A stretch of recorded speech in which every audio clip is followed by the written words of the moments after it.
네, 오늘은 지구 종말의 시간을 알 수 있는 한 가지 사건에 대해서 한번 알아보려고 합니다. 성경에서는 홍수 직전과 소돔이 망하기 직전의 환경을 생각해 보라고 저희한테 말씀을 하고 계십니다.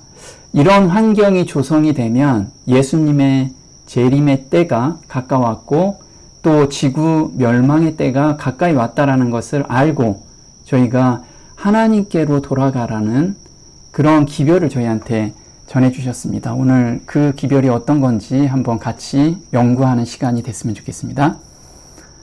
노아의 때와 롯의 때에 공통점이 있습니다. 그 공통점은 하나님의 법을 폐하고 음란이 가득했던 세계였습니다. 누가복음 17장 26절에 노아의 때에 된 것 같이 인자의 때에도 그러하리라.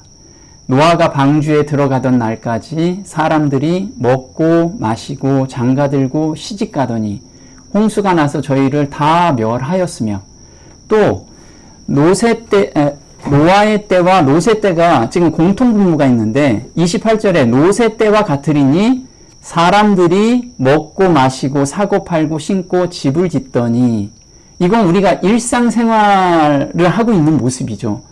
근데 왜 일상생활을 하고 있는데 멸망이 호련히 온다라는 거예요. 근데 29절에 롯이 소돔에서 나가던 날에 하늘로서 불과 유황이 비오듯 하여 저희를 멸하였느니라. 인자에 나타나는 날에도 이러하리라. 그래서 예수님께서 재림하실 때도 대다수의 사람들은 먹고 마시고 사고 팔고 신고 집을 짓는데 정신이 팔려 있다라는 거예요. 우리도 지금 그 모습이지 않느냐 이거예요.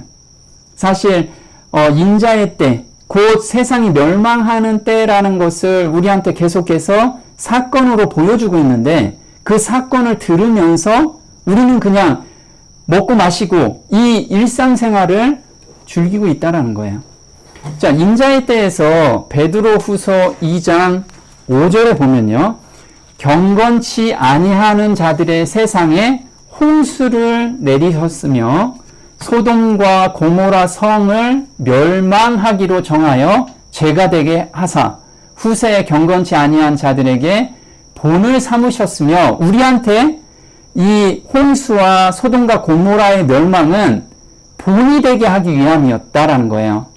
그런데 7절에 무법한 자의 음란한 행실을, 여기서 나오면 지금 홍수 전과 소돔과 고모라가 망하기 직전에 공통분모가 뭐냐면, 세상 사람들은 일상생활에 몰두할 거고, 그 몰두 안에서 무엇이냐면 무법한 자의 음란한 행실을 인하여 고통하는 의로운 롯을 음심이 가득한 눈을 가지고 범죄하기를 쉬지 아니하고 굳세지 못한 영혼들을 유혹하며 탐욕에 연단된 마음을 가진 자들이니 주의 자식이라. 이렇게 저주의 자식이라. 자, 음심이 가득하고, 두 번째는 탐욕이 마음에 가득해요. 요즘 우리 그리스도인이라고 하는 사람들이 탐욕이 가득해서 무엇을 많이 하죠? 비트코인, 또 주식, 이런 것에 올인을 하는 분들이 너무 많아요. 왜요? 좀 더 편하게 살기 위해서. 명목은 전도, 돈을 벌어서 전도하면 되죠. 이런 명목인데, 사실 그리스도인들이 돈을 버는 것은 사람들과 관계하면서 그 사람에게 하나님의 기별을 전하라고 돈을 버는 능을 주신 건데, 자기의 탐심을 가득 채우기 위해서 투기를 한다는 게 투기. 이런 것이 말년에는 끝이 가까워질수록은 엄청나게 사람들의 마음을 잡아갈 거라는 거죠. 자, 무법이라는 건 어떤 건가요? 하나님의 법을 무너뜨리는 것을 무법이라고 이야기를 합니다. 그런데 이 법의 가장 기초가 뭐냐면 두 가지죠. 하나는 결혼제도, 하나는 안식일제도죠. 근데 이 결혼제도가 무너지면 모든 법이 무너지게 돼 있어요. 자, 시편 119편 126절에 저희가 주의 법을 폐하였사오니 지금은 여호와의 일하실 때니이다. 그래서 하나님의 법을 이 둘 중에 하나가 폐해지기 시작할 때 하나님께서 일을 하신다는 거예요. 일을 하신다라는 건 우리가 계시록 7장에 내 바람을 잡고 있는 천사들이 있죠. 천사들이 바람을 놓기 시작하는 거예요. 그래서 지금 재난이 우리가 경험하지 못한 재난들이 전 세계적으로 불어닥친 것은 지금 주의 법이 폐해지고 있다라는 거예요. 그리고 천사들이 바람을 놓고 있다라는 거죠.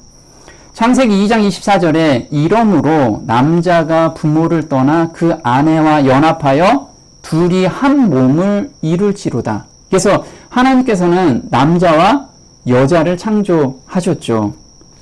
자, 마가복음 10장 6절에 창조시로부터 저희를 남자와 여자로 만드셨으니 이러므로 사람이 그 부모를 떠나서 그 둘이 한 몸이 되지니라. 그래서 이게 결혼제도라는 거예요. 결혼제도는 반드시 남자와 여자가 결혼하는 것이 결혼제도라고 하나님께서 법으로 만들어 주셨어요. 그래야 가장 행복하게 살 수 있다는 거예요. 서로 도와주며 돕는 배필로. 근데 마지막 때는 남자와 여자가 결혼하는 그 법이 무너진다라는 거예요. 지금 세계에서 선진국이라고 하는 곳에서는 대다수가 결혼제도가 무너졌죠. 남자와 남자가 결혼하는 것을 허락하고 여자와 여자가 결혼하는 것을 허락하고 있어요. 우리나라도 그 법이 지금 계속해서 계류되고 있죠. 아마 우리나라도 곧 통과될 거로 예상이 됩니다. 그러면 우리나라엔 지금보다 훨씬 더 많은 재난이 불어닥치겠죠. 자, 롯의 때는 동성애가 보편화되어 있는 시기였습니다. 롯을 부르고 그에게 이르되 이 저녁에 내게 온 사람이 어디 있느냐 이끌어내라 우리가 그들을 상관하리라. 자, 이 상관하다라는 뜻은 무엇이냐면 동성애를 하겠다라는 거예요.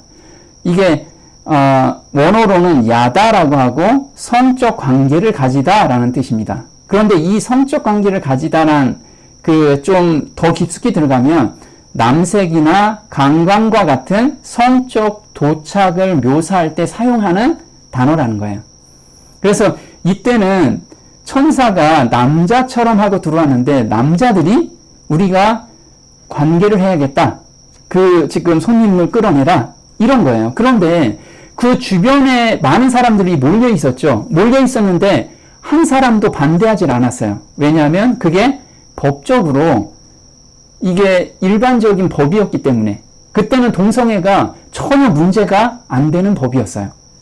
그럼 마지막 때도 동성애가 전혀 문제가 안 되는 세상이 오겠죠. 그때가 바로 소돔과 고모라가 멸망하듯이 지구가 멸망할 때라는 거예요.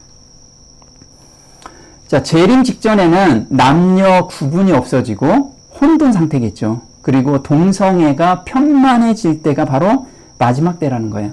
로마서 1장 24절에 그러므로 하나님께서 저희를 마음의 정욕대로 더러움에 내어버려 두사 저희 몸을 서로 욕되게 하셨으니 이를 인하여 하나님께서 저희를 부끄러운 욕심에 내어버려 두셨으니 곧 저희 여인들도 순리대로 쓸 것을 바꾸어 영리로 쓰며 이와 같이 남자들도 순리대로 여인 쓰기를 버리고 서로 향하여 음욕이 불일듯하매 남자가 남자로 더불어 부끄러운 일을 행하여 저희의 그릇됨에 상당한 보응을 그 자신에게 받았느니라. 이게 이제 마지막 때인데, 자, 지금 보면 세계 지도입니다. 세계 지도에 보면 제3의 성을 법적으로 인정한 지도예요. 파란색은 이미 동성애가 합법화된 지역입니다. 그리고 빨간색을 제외하고는 다 동성애가 합법화된 거예요. 근데 동성애뿐만 아니고 제3의 성, 남자와 여자가 아니고 다른 성을 가지고 우리는 태어났다. 이걸 인정하는 그런 세계가 돌아온 거예요. 그래서 호주에서는 세계 최초로 2011년부터 여권 성별란에 제3의 성을 표기하게 해놨어요. 그래서 난 남자도 아니고 여자도 아니고 나는 다른 성이야. 독일에서도 마찬가지라는 거예요. 독일에서도 아기가 태어났을 때 성별에다 남자, 여자를 표시를 못해요. 그래서 아기가 조금 커서 나는 남자도 아니고 여자도 아니에요. 나는 중성이에요. 이렇게 하면 중성으로 써놔야 되는 거예요. EU에서도 마찬가지고 네팔, 뉴질랜드에서 이게 일어나고 있는데 중요한 것은 이 법이 지금 우리 OECD 국가라고 이야기하죠. OECD 국가 중에서 한국하고 일본만 빼고 다 통과가 됐다라는 거예요. 지금 독일에서 성평등법이라고 통과가 됐는데 여기가 대표성을 띠고 있습니다. 앞으로 모든 세계는 이게 기준이 돼서 우리나라도 이렇게 바뀌게 될 거로 예상이 되고 있어요. 근데 내용에서 무엇이냐면 우리가 요즘 많이 듣는 게 포괄적 차별금지법이라고 많이 들었죠. 이게 바로 평등법이에요. 평등법. 근데 여기에서 우리는 포괄적 차별금지라고 하면 차별을 금지한다. 되게 좋은 이야기죠. 물론 굉장히 좋습니다. 뭐 장애인을 차별하는 거 굉장히 안 좋죠. 근데 그걸 차별하지 말자. 남녀를 차별하지 말자. 그리고 종교 같은 거 신앙이나 그거를 차별하지 말라. 이거 굉장히 좋아요. 그런데 뭐가 문제냐면 여기에서 성적 지향이라는 이것을 우리는 존중한다. 이 법이 그게 명시가 된 거예요. 성적 지향. 성적 지향이라는 건 뭐냐면 내가 남자도 아니고 여자도 아니야. 이것을 인정한다라는 거예요. 인정한다. 그래서 나는 남자로서 여자를 좋아한다. 이거는 우리가 당연하잖아요. 근데 남자로서 남자를 좋아하고 여자로서 여자를 좋아하는 거 이거 평등한 거야. 그건 그 사람의 취향이지 우리가 뭐라고 얘기할 게 아니야. 이 얘기를 하는 거예요. 그래서 결혼 때도 이제 남자와 남자 하는 거 뭐가 문제냐. 이걸 인정하는 법이 바로 포괄적 차별금지법이라는 거죠. 그래서 성적 지향은 개인이 성적으로 끌리는 상대방의 성별에 따라서 결정되는 건데 이성에만 있는 것이 아니라 동성애, 양성애, 무성애 등 다양한 종류가 존재한다라는 거예요. 근데 독일에서 14세 이상 부모의 동의 없이 자신의 성을 결정할 수 있는 법이 통과가 됐습니다. 그래서 부모들이 아이한테 너는 남자야. 남자애가 태어나서 넌 남자야. 그래서 남자로 강요할 수가 없습니다. 독일에서는 저 남자로 태어났지만 제가 생각해보니까 여자예요. 그럼 여자로 써놔야 돼요. 이렇게 하는 법이 부모가 관여하면 부모는 법적으로 끌려갑니다. 이런 법이 통과가 된 거예요. 그래서 더 문제가 뭐냐면 성별이 매일 바뀌어. 내가 아침에 일어나서 나 기분이 오늘 여자일 것 같아. 그럼 여자야. 이렇게 내가 선언하면 오늘부터 여자예요. 그래서 여자 화장실도 가고 여자 목욕탕에도 가요. 여자 탈의실에도 가고 남자가. 그런데 법적으로 제재를 할 수가 없어요. 왜냐하면 나 여자예요. 이렇게만 말만 하면 여자가 되는 거예요. 법적으로 그 주민등록상에 남녀 그 구분이 없이 그냥 내가 여자예요 하면 여자가 되는 그런 법이 통과가 된 거예요. 그래서 신청만 하면 신분증 남녀가 바로바로 바뀌어요, 이게. 그래서 성 정체성이라고 이야기를 하죠. 우리가 젠더라고 하죠. 트랜스젠더, 젠더라는 이야기를 합니다. 근데 젠더 정체성이라고 하는데 이거는 성별과 관계없이 정신적으로 결정하는 성별을 의미해요. 좀 특이하죠? 근데 이건 남자도 아니고 여자도 아니고 50개의 성별이 만들어졌어요. 나는 일어나 보니까 나는 반은 사람인데 반은 강아지인 것 같아. 그럼 오늘부터 반은 강아지로 내가 성별로 바뀌어 있어요. 이게 정신적으로 결정하면 그것을 인정하자. 이게 포괄적 차별금지법이에요. 내가 결정하는 성이 바로 그 성이라는 거예요. 그래서 이게 50가지의 성별이 나온 거예요. 그래서 이제 부모를 부모라고 이야기할 수가 없어요. 얼마나 이 법이 저기 하냐면 학교에서, 프랑스 학교에서는요, 이 법이 통과됐는데, 아빠, 엄마라고 학교에서 표기를 할 수가 없어요. 부모를. 왜냐하면, 아빠가 남자고, 우리는 일반적으로 엄마는 여자잖아요. 그런데 이제 부모가, 아빠가 여자가 될 수 있고, 엄마가 남자가 될 수가 있어요. 그래서 이걸 명시하면 법에서 문제가 되는 거예요. 그래서 엄마, 아빠라고 부르지 못하고, 부모 1, 부모 2, 이렇게 부르는 거예요. 그래서 이거를 소송을 냈어요. 이거 어떻게 냈냐면 엄마 아빠 대신에 부모 1, 2로 해라. 법원이 그걸 가결시킨 거예요. 그래서 포괄적 차별금지법이 통과되면 가정의 제도가 통째로 흔들리는 거예요. 그래서 하나님의 법이 무너진다라는 것은 하나님께서는 반드시 남자와 여자로 결혼하게 만들었고 가정을 꾸리게 했는데 이제는 그게 공식적으로 다 무너지게 돼 있는 거예요. 그러면 뭐가 또 문제가 되냐면 성경에서 이렇게 남자와 여자를 하나님께서 창조하셨다? 이렇게 얘기하는 건 다 법적으로 문제가 돼요. 그 가정에서도 그런 걸 가르치면 국가에서 다 분리시킵니다. 아이하고 부모들하고. 이렇게 사회가 바뀌게 되는데 이게 급속도로 빠르게 퍼지고 있고 우리나라는 지금 집권당이 절대 다수죠.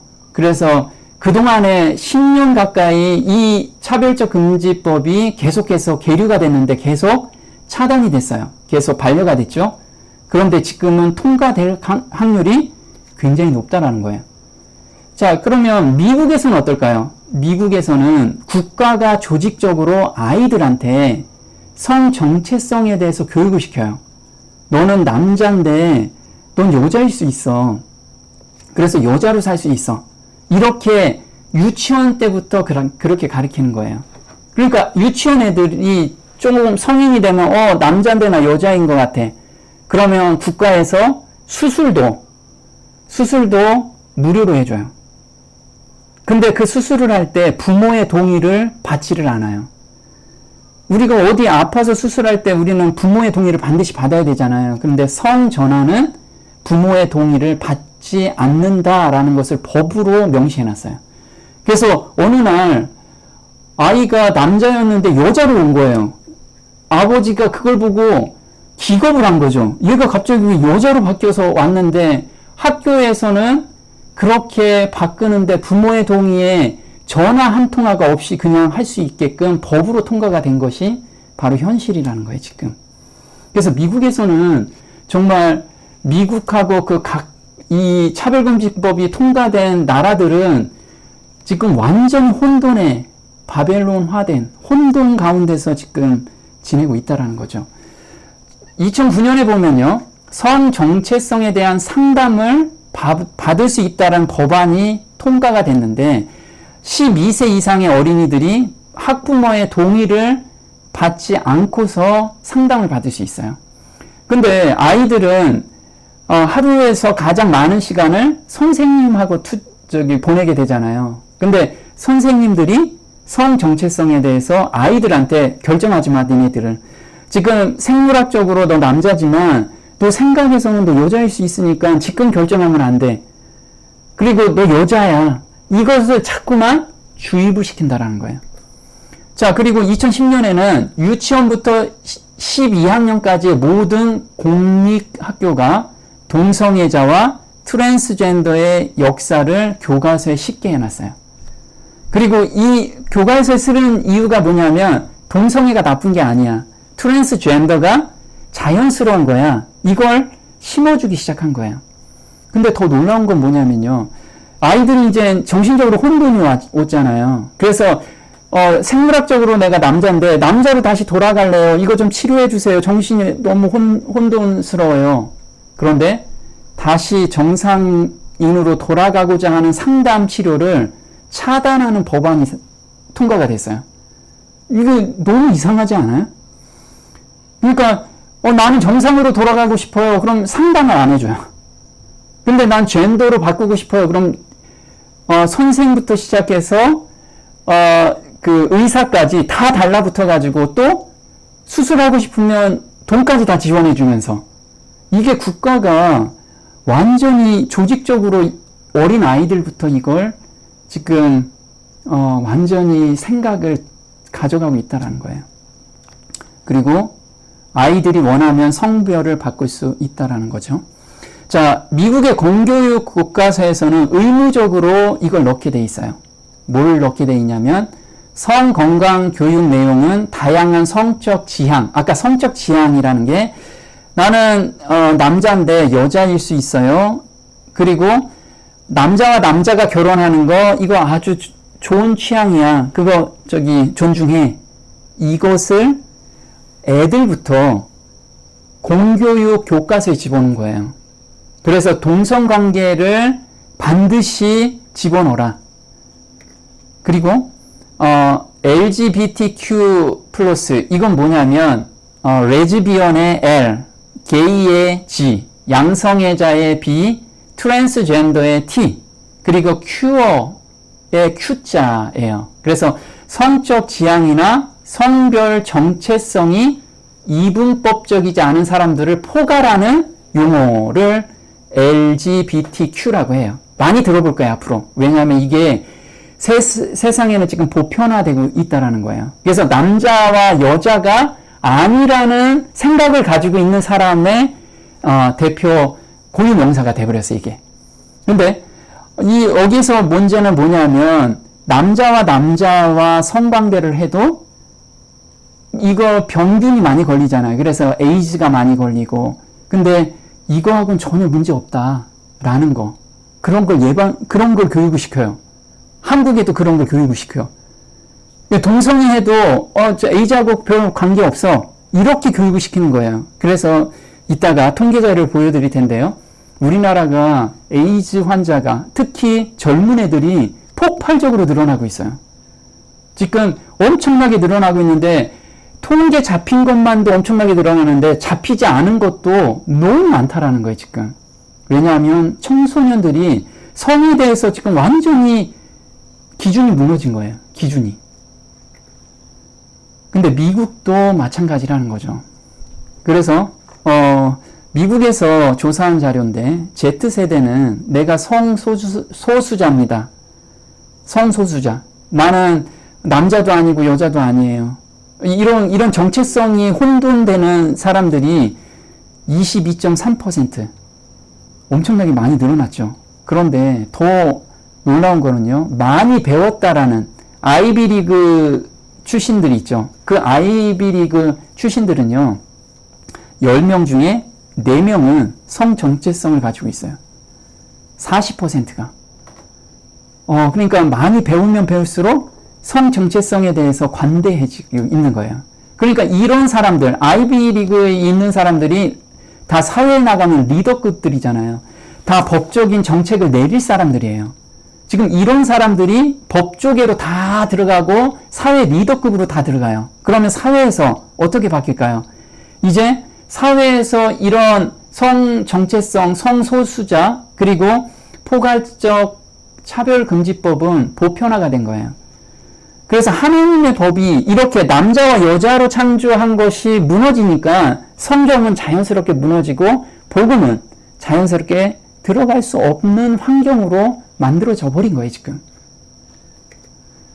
하나님께서 떠나게 하는 책들 때문에 하나님의 말씀을 제쳐놓음으로 하늘 왕국의 원칙들에 관한 이해심을 혼돈시킬 때 교육은 다만 그 이름을 더럽힐 따름이다. 이교도적 견해와 취지로 혼합된 소위 고등교육에서 철저하게 추려낸 순결한 정신적 양식을 갖고 있지 않는 한 그 학생은 하나님을 참으로 알 수 없다. 세상이 높이 평가하는 교육을 받고 싶어하는 자들은 점차적으로 진리의 원칙에서 멀리 떠나 나중에는 교육받은 속물이 될 것이다.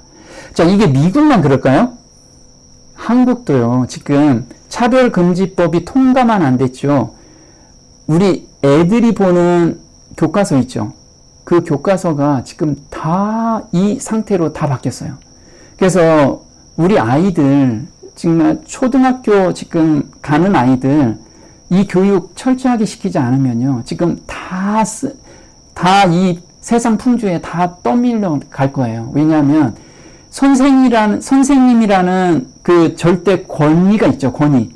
그 선생님이, 초등학교 때부터 고등학교 때까지 이 교육을 계속 시키는 거예요. 그러면 얘들은 기준이 성경이 아니면 절대 벗어날 수 없다라는 거예요. 그래서 우리가 정말 교육에 얼마나 신경을 써야 되는지, 우리 정말 아이들이 있는 데는 특히 정신을 차려야 돼요. 아이들 성경적으로, 그리고 갔다 와서라도 이 교육을 반드시 시켜야 되는 그런 환경이 왔어요. 근데 미국에서는 정말 엄청난 일들이 발생이 돼요. 미국에서 7살 아들이 성전환을 하겠다는 거예요. 그러면 아버지 입장에서는 어떠죠? 얘 남자인데 여자로 자기는 성전환 하겠다는 거예요. 7살의 아이가 판단력이 없잖아요. 그런데 학교에서 선생님들, 그 다음에 의사들이 와서 너 여자야. 너 여자지? 그러면 너 성전환 해. 그럼 애들이 여자로 성전환하면 넌 정신적으로 안정화될 거고, 그 다음에 이런 장점을 계속 얘기해요. 그럼 아이들은 판단력이 없으니까 저 성전환 할게요. 이러면 그때부터 부모가 관여할 수 없어요. 애가 결정이 되면, 그러면 부모가 안 돼요. 난 반대합니다. 이러면 부모를 어떻게 하냐면 양육권을 박탈을 시켜요. 반대를 하면 이젠 친자식이 아니야.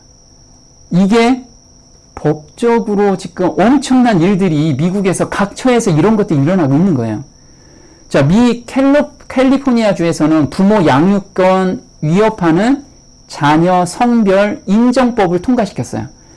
그래서 어린 아이들이 성전환 수술을 하는데 부모들이 전혀 관여할 수 없는 이런 놀라운 법들이 통과가 돼서 이걸 바꿀 수가 없는 거예요. 이게 진짜 세상이라는 거예요. 부모가 자녀 성전환 반대를 못하게 캐나다에서 법이 발효가 됐어요. 그래서 이거는 2017년이니까 지금 다 통과가 된 거예요. 그래서 사회 인식 변화도 영향을 주는데 미국에서 성전환 수술은 3배나 늘었다라는 거죠. 그럼 우리나라는 어떨까요? 우리나라는 안전지대일까요? 우리나라도 지금 아이들한테는 저 밑에는 완전히 다 이 사상이 다 스며들어 있어요. 지금 이 국회에서 발대식을 하죠. 뭐라고 하냐면 새로운 가족의 행복한 미래라는 거예요. 새로운 가족. 새로운 가족이라는 건 남자와 여자로 가족 구성이 됐는데 이제는 그 구성을 무너뜨리고 남자와 남자, 여자와 여자 이런 곳이 곧 행복한 미래라는 거예요. 그래서 이 차별금지법이 이제 통과가 되려고 계속해서 발의가 되죠. 주요 안건이 이거예요. 계속 발의가 돼요, 지금. 자, 국제사회에는 우리 정부에서 평등법 제정을 촉구해 온 바, 평등법 제정은 우리나라의 국격과 인권 수준 평가하는 하나의 지표로 자리매겼다. 그래서 세계에서는요, 국제사회에서는 이 평등법이 제정한 나라가 점수가 높아서 평등한 국가라고 인정을 해주는 거예요. 우리나라는 아직 통과가 안 됐기 때문에 점수가 엄청나게 낮아요. 그러면 정책을 내리는 사람은 어떨까요? 등수가 높아야 되니까 이걸 반드시 통과시켜야 되는 거예요. 그래서 UN 인권조약기구는 우리 정부에 차별금지법 제정을 지속적으로 권고를 하고 있어요. 차별금지법이 앞으로는 통과 안 되는 나라들은 국가적으로 차별을 둘 거예요. 자, 경제협력개발기구 OECD라고 하죠. OECD 회원국 중에서 우리나라와 일본 등 제외한 대부분의 국가는 이 차별금지법, 평등법이 통과가 됐다라는 거예요. 근데 여기서 차별금지법의 차별 사유에 뭐가 들어가냐면 가족 형태 및 가족 상황이 차별하지 마자. 가족 형태, 우리 지금 남자 여자가 구성된 가족 형태를 차별하면 안 된다. 두 번째, 성적 지향과 성별 정체성. 아까 50가지의 성별을 인정해라. 그리고 남자와 남자와 결혼하는 거 인정해라. 여자와 여자 결혼하는 거 인정해라. 이게 차별금지법 안에 딱 들어간 거예요. 이게 통과가 돼야 되는 거예요. 자, 보면 유엔 인권조약기구의 평등법 제정을 권고를 했는데요. 이게 계속해서 권고를 하고 있는 거예요. 근데 이걸 추진하는 세력이 어디냐면 바로 유엔이라는 거예요. 유엔. 이 유엔을 통제하고 있는 것이 교황권이고, 이게 어떤 큰 세력이 전 세계로 하나님의 법을 무너뜨리고 있어요. 지금 다 무너지고 있다라는 거예요. 근데 아동을 지키는 유엔 아동 권리 협약, 이게 뭐냐면 아이들에게도 자기 성을 선택할 수 있는 권리가 있다. 이 협약을 유엔에서 만들었어요. 그래서 유엔에서 세계인권선언 기념일 앞둔 유엔 전문가 포괄적 차별금지법 제정이 모든 것에서부터 우선순위가 돼야 된다. 그래서 모든 나라는 이거부터 해야 된다. 이게 된 거예요. 그래서 뭐라고 이야기하냐면요. 유엔 인권 최고 대표 사무소에서는 새로운 지침에 따라 유엔 독립 전문가들은 오늘 모든 유엔 회원국의 차별금지법의 제정, 시행 및 이행을 다른 것보다 가장 우선시할 것을 촉구했다. 유엔에서 이거를 강제적으로 밀고 가고 있다라는 거예요. 그러니까 유엔 안에서 우리 국가만 대한민국만 혼자 뚝 떨어져서 살 수가 없죠. 같이 살려면 차별금지법이 1순위이기 때문에 다 통과를 해야 되는 거예요. 자, 우리나라는 어떻게 바뀌는지 볼게요. 자, 공교육에서 어떤 내용들이 되는지 보겠습니다. 성소수자에 대한 이해, 이게 지금 교과서 안에 들어가 있는 내용이에요. 성 정체성과 모든 질병은 서로 무관하며 성 정체성은 자기 의지에 관계없이 만들어진다. 성 정체성은요, 내가 남자로 태어났지만 어느 날 갑자기 난 여자일 것 같아. 이건 자기 의지가 아니라는 거예요. 그냥 본능적으로 나오는 거라는 거예요. 그거 그냥 본능에 따르라는 거예요. 그리고 모든 질병은 이 성 정체성에 의해서 발생되는 게 아니야. 그래서 성적 소수자는 정상이다 라고 지금 이야기를 하고 있어요. 그리고 성적 소수자는 다른 사람들처럼 자신의 성 정체성에 따라 행동하는 것 뿐이다. 따라서 성소수자는 도덕적으로 문제가 없다. 우리 예전에는 동성애 하면은 뭔가 도덕적으로 양심의 거리죠. 그걸 무너뜨리는 거예요. 누가 무너뜨려 주냐면 학교에서. 우리가 학교에서 뭔가를 얘기하면 그게 도덕적인 기준이 되잖아요. 그 기준을 만들어주고 있어요, 지금. 자, 그리고 사랑하는 사람끼리 결합하는 것은 행복 추구권에 속하는 내용이다. 따라서 성적 소수자도 다른 사람처럼 가족 구성권은 인정받고 자녀를 입양할 수 있어야 한다. 이게 성소수자끼리 결혼하는 걸 인정한다. 지금 우리 법이 통과된 거 아니에요. 그런데 우리 차세대, 우리 2세들, 지금 이게 중학교 교과서, 고등학교 교과서, 초등학교 교과서에 다 들어가 있는 거예요. 이네들이 졸업하고 대학교 가서 이제 사회 리더급이 되면 이 소수자들 이거 정상적으로 저기를 해줘야 되는 거 아니야? 인정해줘야 되는 거 아니야? 당연한 거예요. 이게 사회 저변에 깔려 있는 게 법이 바뀌는 것보다 먼저 작업을 하고 있었던 거예요, 다들. 그래서 보면 우리나라에서 조사한 거예요. 2023년도 청소년 가치관 조사 연구를 해봤는데요. 동성 결혼을 허용해야 한다. 몇 퍼센트나 늘었냐면 반이 넘었어요. 52%나 동성결혼 합법화해야 되는 거 아니에요? 왜? 교과서에서 그거 정상이라고 얘기했는데 왜 반대해요? 이 이야기를 나오고 있는 거예요. 근데 여학생일 경우에는 더 높아요. 동성결혼은 당연히 합법화돼야 되는 거 아니에요? 이렇게 얘기한다는 거예요. 그래서 성 정체성에 대한 혼돈을 겪고 있는 청소년들이 매년 엄청나게 늘어나고 있어요. 엄청나게. 나가 여자인지 모르겠어요. 저 남자인지 모르겠어요. 왜? 학교에서 그렇게 가르치고 있으니까. 선생님들이 그렇게 가르치라고 지금 지침이 내려왔기 때문에 그래요. 그런데 놀랍게도 에이즈가 지금 에이즈 환자들이 증가 속도예요. 우리나라에서는요. 2013년 이래 국내에서 해마다 에이즈 바이러스 신규 감염자가 1,000명씩 증가하고 있어요. 근데 놀랍게도 그 중에 10대, 20대, 30대가 3분의 2를 차지하는, 이게 한국가족보건협회에서 조사한 거예요. 그런데 청소년 등 92.9%가 동성간 성행위에 의해서 감염된 거라는 거죠. 그런데 교과서에서는 동성간 성행위에도 에이즈하고 전혀 관계없어, 이걸 가르치고 있어요. 그러니까 아이들이 무방비 상태로 받고 그냥 성행위 하는 거예요. 근데 이거는 조사된, 겉으로 드러난 자료고요. 지금 드러나지 않은 거는 현장에서는 이거에 비교할 수 없을 정도로 에이즈 환자가 너무 많대요. 지금 그렇게 우리나라가 망하고 있어요. 지금 망하고. 근데 또 볼게요. 어린아이들이 가장 좋아하는 게 펭수라고 하죠. 이 펭수가 의도했는지는 모르겠지만 트랜스젠더, 이게 트랜스리더라는 거예요. 여긴 성별이 남자도 아니고 여자도 아니에요. 그래서 펭수한테 물어보니까 너 남자를 사랑하냐? 나 남자 사랑해. 여자는? 여자도 사랑해. 이게 그냥 중성이야, 중성. 근데 또 니모라는 영화 우리 많이 봤죠. 아이들이 진짜 좋아하는 게 니모예요. 근데 니모가 성전환을 하는 물고기였다라는 거예요. 니모 아빠 알고 보니 트랜스젠더였어요. 이게 물고기 중에서 성을 바꾸는 물고기의 대표 중에 하나가 바로 니모,